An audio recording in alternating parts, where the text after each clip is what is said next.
দেখুন আজকে আমি হিন্দুস্তান সুইটস যেখান থেকে আমি প্রায় মিষ্টি কিনে থাকি সেখান থেকে কী কিনেছি, মাইসোর মিল্ক পাক। দেখুন মিল্ক মাইসোর পাক দাম হচ্ছে, একটার দাম হচ্ছে সব জিএসটি মিলিয়ে কত দাম হলো, 20 টাকা এরকম, দুটো মিলিয়ে না 20 টাকা নাকি 30 টাকা এরকম দাম। দেখুন এরকম প্লাস্টিকে র্যাপ করা আছে।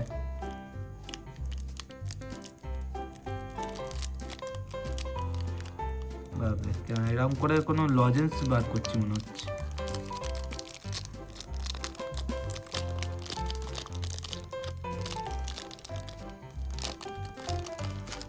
বাবরে, এটা তো পুরো লজেন্স মনে হচ্ছে, আর পুরো ক্ষীরের গন্ধ। এটা পুরো ঘিয়ের গন্ধ মনে হচ্ছে, পুরো যেমন একদম গরম গরম ঘি যেমন টাটকা হয় সেরকম গন্ধ লাগছে।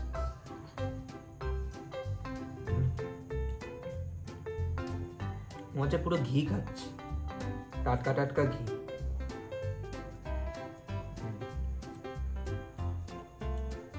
মিষ্টিও ঠিকঠাক আছে, ভালোই খেতে, আর ঘিয়ের টেস্টটাই, আর এটা অনেকটা ওই মিল্ক কেকের মতো খেতে, মিল্ক কেকের মতো খেতে, আর পুরো ঘিয়ে দোবানো, মনে হচ্ছে পুরো গরম গরম ঘি যেমন গন্ধ আসে না সেরকম পুরো গন্ধ আসে। আচ্ছা, ভালোই খেতে। আপনারা কখনো কি এই মাইসোর পাক, মিল্ক মাইসোর পাক খেয়েছেন কি না, তাহলে আর কমেন্ট করে বলতে পারেন না। আর পুরো মনে হচ্ছে মিল্ক পাউডার দিয়ে বানিয়েছে, মিল্ক পাউডার দিয়ে বানিয়েছে মনে হচ্ছে এটা, আর ভালোই খেতে।